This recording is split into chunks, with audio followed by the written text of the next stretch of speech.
Good afternoon, everybody, and welcome back to another installment of Scott's Selections here for Thursday, September 19th. Before we get into today's play of the day, quick reminder of what our play was yesterday. We ended up doing what we did the last couple of weeks, and we did not bet on anything in the given card. Instead, we ended up betting on one of the Saturday football games in college that I thought possessed some value, and I wanted to get in there before the line potentially changed. So far in that UCF-Pittsburgh game, the line has not changed that much since we gave it out. However, it's still mostly at 11.5 or 12 at most spots. I still expect it to end up climbing back to 12 or 13 right before kickoff on Saturday. Even if the line comes down, I'm really not concerned by it, as I simply think that Pittsburgh is overvalued. I don't think Penn State was that good, and I think that their coach is still way too conservative. So looking forward to UCF potentially winning that game by at least 2 touchdowns. But in terms of today's card, you do have college football and the NFL today, as you end up having Houston versus Tulane. And in the NFL, you have the Jaguars versus the Titans, which should be pretty boring, as most Thursday night games are. But it is still football nonetheless. In terms of the games tonight in football, I'm going to be skipping those. I might give them out in leans. But in terms of play of the day, we're going to be going back to baseball, and we're going to be talking about a matchup between the Toronto Blue Jays and the Baltimore Orioles. And in this game, we're actually going to be taking a team total here, and we like the Toronto Blue Jays over 5.5 runs, which is available at minus 105 on Bovada, and that will be the line that we are using. This pitching matchup, you have Wilmer Font, who will be an opener, versus Gabriel Noah. And Noah's not really been that good so far in his MLB career. As in his career, he's 4-11 with a 5.46 ERA.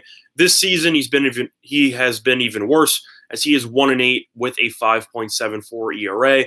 Also against the Blue Jays, he has not been good either, as Blue Jays active batters in 28 at-bats have a 357 batting average and a 367 on base percentage. He's faced the Blue Jays this year. He has a 4.5 ERA against them, I should say. And his numbers at home in Camden Yards, which has been known for being quite the hitter-friendly ballpark this season, he has a 1-3 record with a 5.15 ERA. It's also worth mentioning that Baltimore's bullpen, as everyone knows by now, is the worst bullpen in all of baseball. And it showed again yesterday as the Blue Jays came from behind and won by a score of 11-10 after scoring 6 runs in the 9th inning. Capped off by a Randall Grichuk grand slam. Toronto so far in this series has scored at least 8 runs in each of the first 2 games, and Toronto has scored 6 runs or more in 4 of their last 5 games. So I simply think that 5.5 is a little bit too low on the team total here. Now, in terms of the full game itself, I was thinking about betting on the Blue Jays, but Font's only going to pitch about 2 innings. They are going to bring in a rookie. His last name is K, relative unknown, ERA above 6. So I don't really know if I can trust him in that spot. At minus 125, it's decent value, but K is a huge wild card. He could pitch really well. He could pitch terribly, and that's the same reason why I'm not going to be touching the full game total on that as well.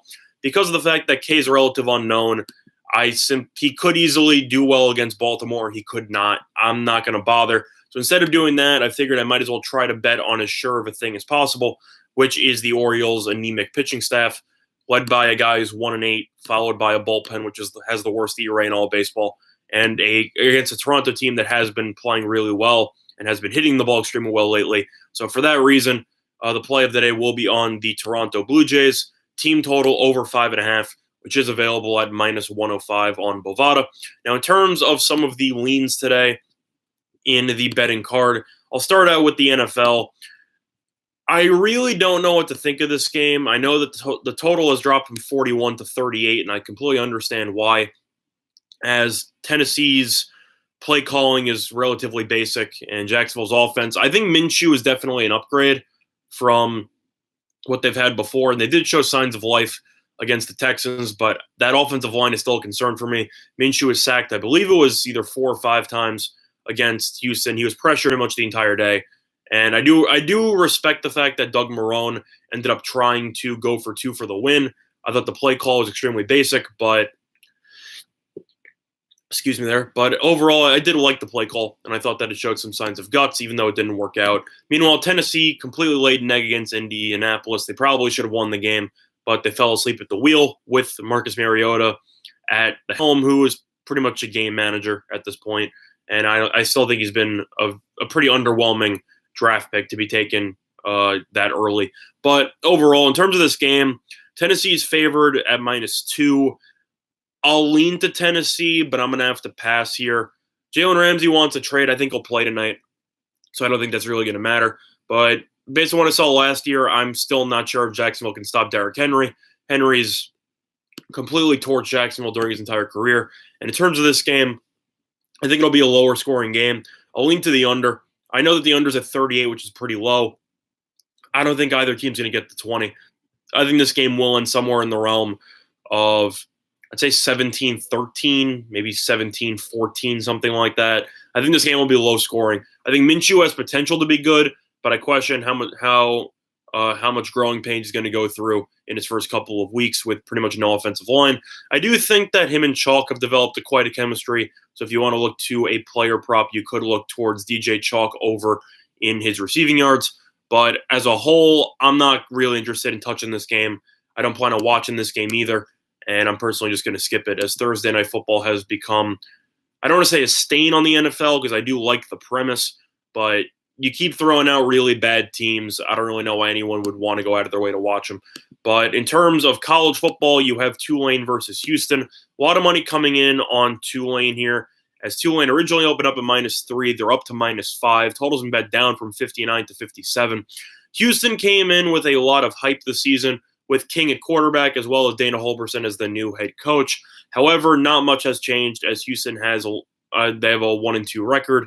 In terms of who they've played, though, I'm actually going to give Houston a little bit of a pass, because anytime you have to play Washington State and Oklahoma in the first 2 weeks, in 2 of the first 3 weeks of the regular season, I'm willing to give you a little bit more of a pass.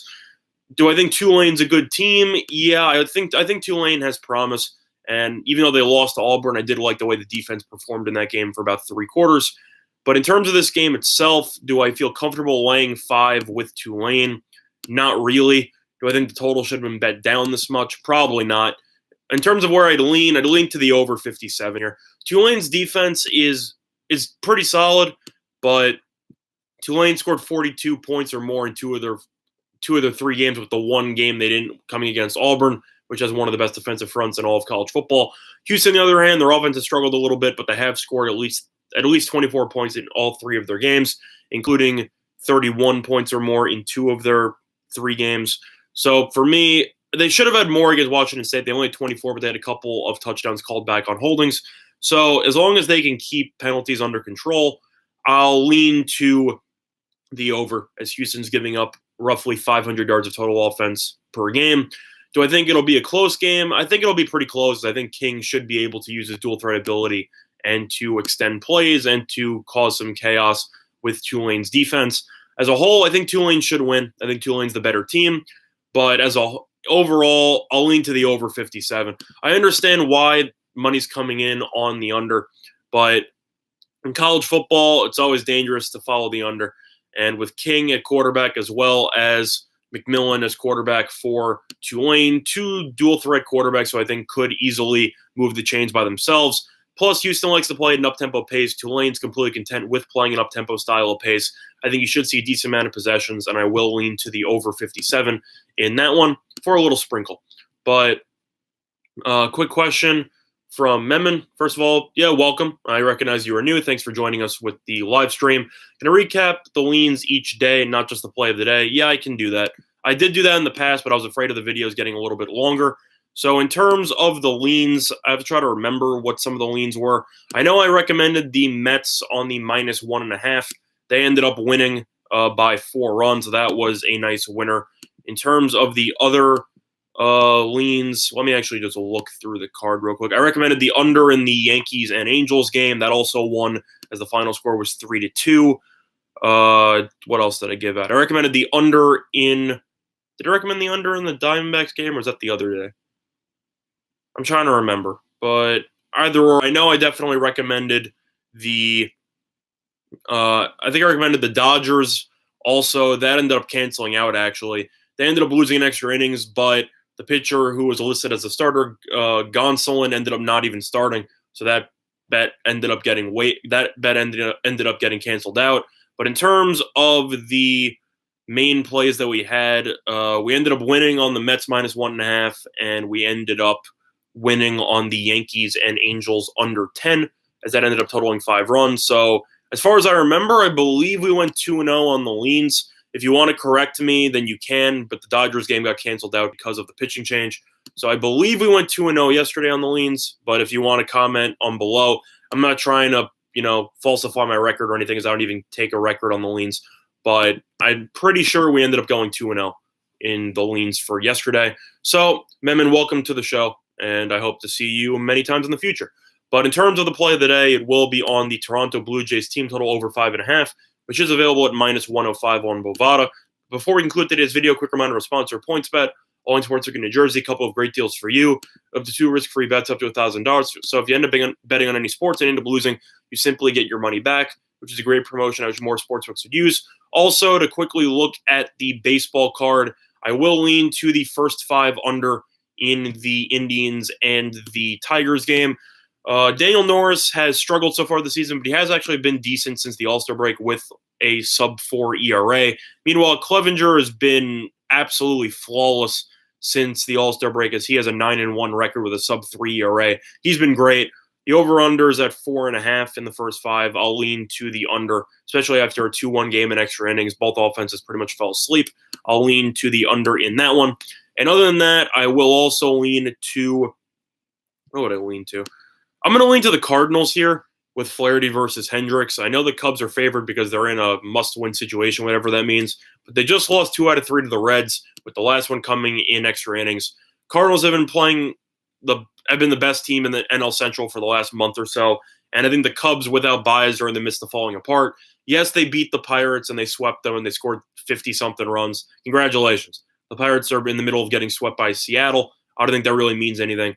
Lean to the Cardinals in that one. But with that being said, for Memon, in terms of the Reds and Cubs game, I did give out the Reds and Cubs game over. Well, that ended up losing, so thank you for correcting me on that one. Yep, that ended up being a loss. I wasn't sure if I gave that out or not, as that ended up being 3-2. So we ended up going 2-1 on the baseball leans, which is still a profitable day. But in terms of the games for baseball, I'll lean to the Cardinals, and I will lean to the first 5 under between the Indians and the Tigers, and those will be my 2 MLB leans. But quick question from Johnny, do I think that the Giants will win again? Well, they're in the middle of playing right now against the Red Sox. I know it's currently tied 1-1. Red Sox at first and third with no outs. In terms of where to lean that game, I'm actually going to lean to the Red Sox here, as I think Rodriguez, even though the Red Sox have underachieved dramatically, Rodriguez has still been one of the most underrated pitchers in the entire league. So they're in the middle of playing, Johnny, unless you mean the live bet. But with first and third with no outs with the Red Sox, I'm actually going to lean to Boston there. San Francisco had really nothing to play for this entire for the last month or so, with the exception of getting Bochy's 2,000th win. He finally got that yesterday, so I don't really think the Giants have much to play for moving forward. Meanwhile, the Red Sox, even though they are underachieving, they will not make the playoffs. Rodriguez has still been an ace, and I think he should pitch well today. So I will lean to the Red Sox on the live bet on that one. But play of the day, once again, is on the Blue Jays team total over 5.5 at -105 Bovada. Other than that, that's going to do it for this installment of Scott's Selections here for Thursday, September 19th. And good luck to all of you in your respective bets today. Bye, everyone.